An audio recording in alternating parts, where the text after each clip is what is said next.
How's everybody's week? Yes. Raise your hand if you've hit a pothole this week. Good. Sober up.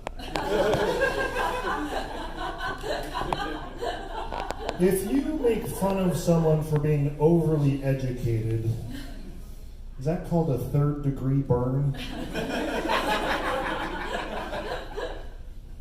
A lot of people really like the Midwest.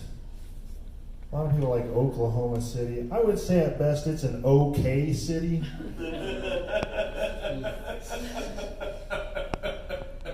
Wonder if there's a place out in the Indian Ocean called Cowboy Island. That'd be an interesting place to live. When I was a kid, we used to play Cowboys and Indians, but it turns out we were not politically correct. Nowadays, you have to play pasture engineers and Native Americans. But it takes much longer to say. I don't like it as much. Sometimes I take so long in the bathroom at the dentist that I come out and I have even more cavities.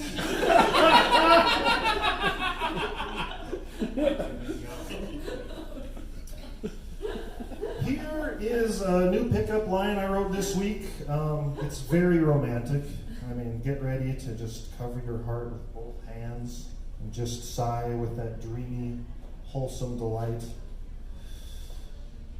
If you were twins, I would have a threesome with you. It's a new pickup line. Yeah. I also wrote down, I was trying to think of what would be the worst possible answers to see on a dating profile. So here they are.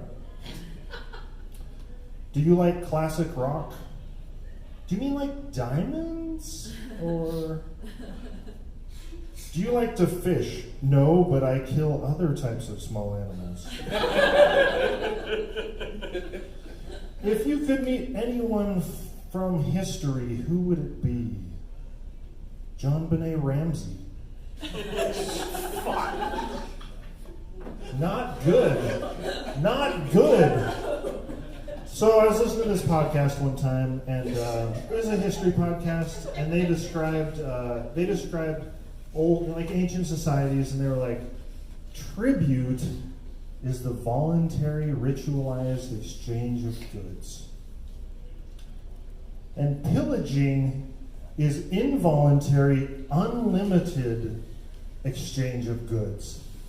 And this was like a BBC history podcast, and I was like, that's got to be like the coldest way of describing what pillaging is, like the involuntary, unlimited exchange of goods. It's so dismissive. Like the French have their own type of art. It's called like Impressionism. But I swear to you, British people have their own like masterpiece of art, and it's just called dismissivism. Like they're so cold about stuff like that. And I was reading this book this week because, of course, I was. And I came across a sentence. We'll see if you can find it. So I'm just going to read like 3 sentences from this book, written by a British guy named Abbott Payson Usher, probably the most British name in the world. And I'm just going to read it. We'll see if you can find the dismissive sentence in this, okay? It's talking about how the physical geography of where you live can affect your technology and your way of life. All right, here we go. Agriculture in North America presented special patterns of land use associated with the position of maize, potatoes, tobacco, and cotton. Monsoonal Asia presents special problems which are not essential to the immediate discussion. But the spectacular consequences of establishment of sugar culture in Brazil afford a striking illustration. Listen to that sentence again, and I can't tell you how many times I'll be just dropping this in conversation. Just one last time. This is the last sentence of my set, and just enjoy this. Monsoonal Asia presents special problems which are not essential to the immediate discussion. I thank you.